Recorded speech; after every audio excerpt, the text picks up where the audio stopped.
Assalamualaikum and a good day to everyone. Today we will be discussing matters concerning the two court structures in Malaysia, the Sharia court and the civil courts. But first, let me introduce you to the group. My name is Ahmad Nabil bin Ahmad Faisal. The rest of the team consists of Kalishwaran anak lelaki Segawaran, Pragat Singh Tur anak lelaki Bhagwan Singh, Tash Varman anak lelaki Tiagarajan, and Subhashini anak perempuan Raja Manikam. The problem statement reads as follows. Harmonizing the difference between Sharia court and civil court would ensure a better administration of justice system in Malaysia. By referring to relevant statutes and case laws, identify the problem with the two systems and suggest the ways to achieve the harmonization. So what makes these courts different from one another? Sharia court possess jurisdiction over matters concerning persons professing the religion of Islam. They hold jurisdictions in areas such as marriage, divorce, adoption, succession, and more. It is governed by the state laws for the federal territories of Kuala Lumpur, Labuan, and Putrajaya. The civil court, on the other hand, holds jurisdiction over civil and criminal matters. It also possesses jurisdiction over matters that concerns with Malaysian citizens regardless of gender or belief. Here you will find illustrations of the court structures of both Sharia and civil courts. As you can see, they are structured slightly different but functions almost similar in nature depending on the position of the hierarchy. So where does the issue come in?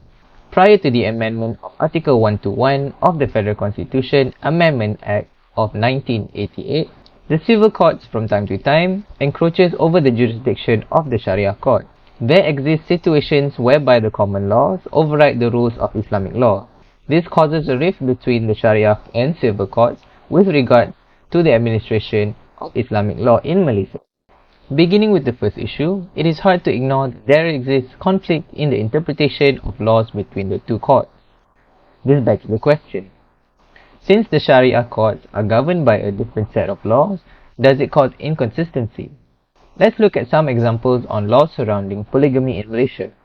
Under Part 2 of the Islamic Family Enactment of 1987, Section 23 provides for the permission of a man to marry another wife. Clause 1 states that no man during the subsistence of marriage shall, except with the prior permission in writing of the Sharia judge, contract another marriage, nor shall another marriage contracted without such permission be registered under this enactment. This statute is also subjected to the state the person resides in. While some states require men to obtain the consent of their existing wives before seeking permission to marry another, it is also found that in other states, it no longer requires the wife's consent. This situation is different with common law, as the action is prohibited under the law. Specifically, Part 2 of the Monogamous Marriage in the Law Reform, Marriage and Divorce Act of 1976 prohibits any notion of polygamous marriage. The law only recognizes monogamous marriage, and any other marriage other than that is considered unlawful. Why should one court possess the jurisdiction to grant such an action, while another does not? Another situation would be the different interpretation of how estates are addressed between Sharia and civil court. In Malaysia, the distribution and management of estates varies in Sharia and civil court. Under Sharia, there is the Faraid or Islamic inheritance jurisprudence. It deals in the inheritance of the deceased. There is also Wakaf or contribution to social development in a form of good deed. It is a strict code that all Muslims in Malaysia must abide by, as it is also written in the Holy Quran. This can be seen in the case of G. Retinasami and Majlis Ugama Islam of Pulau Pinang, where the plaintiff's suit to vacate parts of the mosque and graveyard was dismissed. Even with the land title, due to the land falling under Wakaf, Retinasami had no authority over the property. The same can be seen in the case of Tan Kim Luan, whereby he had no right over a specified land as it was passed to the Majlis Agama Islam of Penang. The property was donated to the state under the label of Wakaf land. Civil court would approach this matter differently as the Civil Law Act 1956, or more specifically the Probate and Administration Act of 1959, looks into estate management in a different manner. The contents of the will of the deceased is used to specify the distribution and management of his or her estate. The deceased, in compliance with the law, has the authority to dictate on how his or her property shall be distributed. This is not the same in Sharia court, as there exist specific procedures and requirements that all Malaysian Muslims must abide by when it comes to estate management. In civil court, the ownership of a land that does not fall under wakaf shall be spelled out in the contents of the land title and those authorized over it. At times, a matter may seem simple. However, it is interpreted differently between shariah and civil court. The first way that we can harmonize the Sharia law and the civil law is that we should pay more attention to the substance of the law rather than the form. This is because the proponents of common law are not very concerned with the source or the form. They look more into the substance. If it's much more beneficial to them, they will just accept it. A good example would be Islamic banking and finance. Many non-Muslims have voluntarily resorted to Islamic banking facilities not for any religious grounds. It is simply because they know that it is much more beneficial to them. This is because they do not have to pay any compound interest, they do not have to pay any penalty interest, not even interest after judgment until the full realization of the judgment debt. So, if the longer they can prolong the repayment, the more is there for them to gain. To them, profit is maruf and the loss is munkar. However, the proponents of Islamic law are much more concerned with the form and source, at times to the extent where there is mixing of the substance. For example, Shams Sharia court judges are reluctant to apply the Islamic Sharia procedure rules on the ground that the rules were adopted from the Subordinate Court Rules 1980 and therefore this is a man-made law. According to Tun Abdul Hamid, our former Chief Justice, judges with such closed mind are not going to help in the harmonization process, nor to convince the proponents of common law. That's all from me. I'll pass the floor to the next person. Second issue: jurisdiction of Sharia court and civil court. I'm Tashvarman Tyagarajan, and a very good day to you. The civil and Sharia court exists in a dual court structure in an effort to ensure that a federal circular legal system in the form of the civil courts as well as a religious forum for Muslims exists substantively without conflict within each other. Hence why the amendment of Article 121 Clause 1A was introduced. However, it appears to have caused even more uncertainty, even more conflict than there ever was. Amendment to Article 121 Clause 1A provides that the civil courts has no jurisdiction on Sharia matters. However, it would be immaterial to say this is being widely applied. For example, the case of Nafsia against Abdul Majid shows the matters on the Muslim marriage was heard in the civil court, although Muslim marriage is under the jurisdiction of Sharia courts. Diving a little bit more deeper, a significant aspect which constituted to more uncertainty is when the federal court judge of our country, Abdul Hamid, deemed amendment to Article 121 Clause 1A a fallacy. He further stated that it is still for the civil courts to determine whether a matter should be heard in the civil court or Sharia court.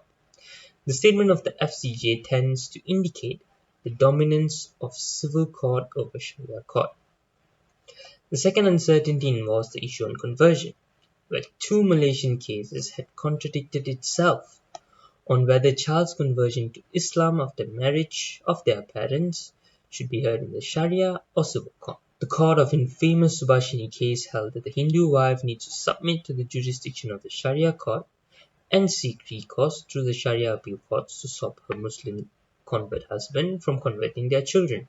However, the landmark case of Indira Gandhi held otherwise, stating that the Sharia courts do not have the power to expand its own jurisdiction to choose to hear Indira's case.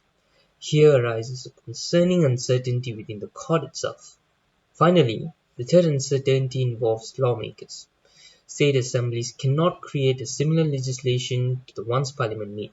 For doing so would offend against the exception in Item 1 of the Federal Constitution. Item 1 of Schedule 9, Item 1 of the Federal Constitution stipulates that no further state legislation is allowable where matters are already included in the federal list. However, this isn't widely adhered to. For example, Sharia Criminal Offences Enactment 1996 of Penang contains overlap with federal criminal offences, where Section 18 on gambling overlaps with the Federal Gaming Tax Act overlapped.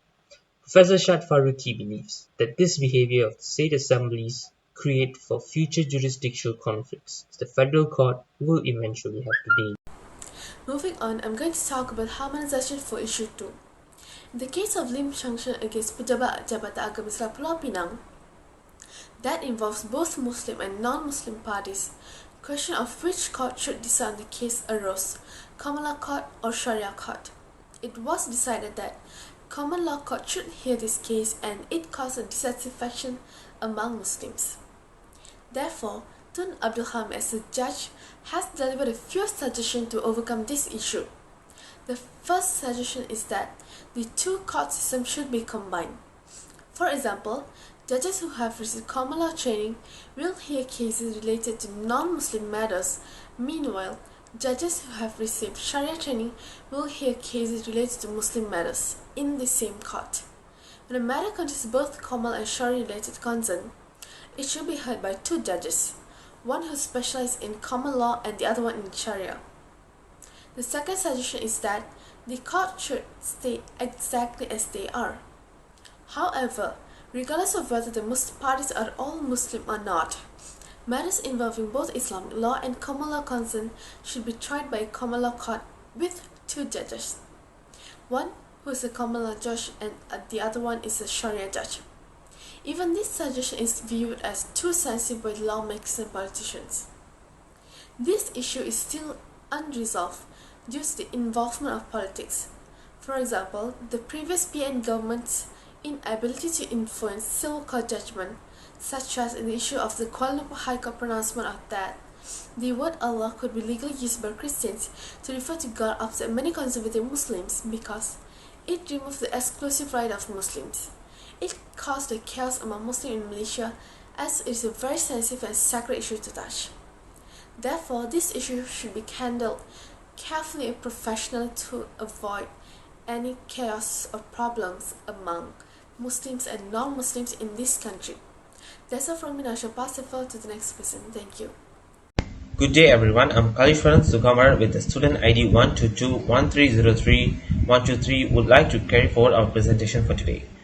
Well, there's another issue that would arise in addition to those that put the Sharia and civil court at odds, which take place when one party practices Islam while the other does not. We must keep in mind that Malaysia is a multi-religious nation and that Sharia courts only have a jurisdiction over Muslims. Conflicts do arise when a Muslim wants to sue a non-Muslim and vice versa. The case of Sarawana Anak Lelaki Tanggadurai against Subhashini Anak Perempuan Rajasingham serves as a good illustration of this. In this instance, the plaintiff and defendant were legally married under civil law and had two children. Later, both the husband and his 4-year-old son converted to Islam. The wife pleaded the High Court for an injunction after complaining that the son's conversion was done without her knowledge or consent. Eventually, her attempt was unsuccessful because the High Court ruled that it lacked jurisdiction to hear the case. The High Court and the majority ruling agreed on the appeal. At the end, the Federal Court ruled that the party's conversion does not cause the marriage to end.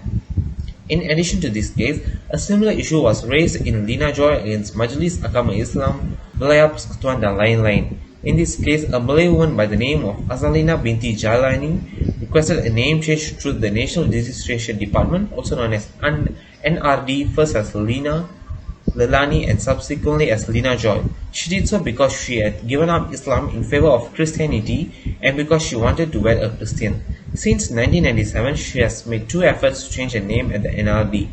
Her appeal was denied by the Court of Appeal in a majority ruling. It is suggested that in order to address these problems, civil and Sharia courts be federalized, where 2 judges should hear a case involving a Muslim and a non-Muslim, one from each discipline. Islamic law matters are decided by the Sharia judge, whereas civil law matters are decided by the civil law judge. Both parties must jointly render the court's ultimate decision or judgment. That's all from me, and I'll now pass it to Mr. Das Furman to conclude our presentation. Thank you. The Malaysian legal system is relatively young, barely over half a century. This is a major contributing factor to the uprise of multiple uncertainties. Now, the responsibility lies on legal experts, government, most importantly judges. The upcoming generation of Malaysian judiciary will need to continue to decide and clarify issues that will inevitably arise over the coming years. Hence why harmonization looks like the best prospect to resolve the uncertainties and conflict of this both court system. Thank you.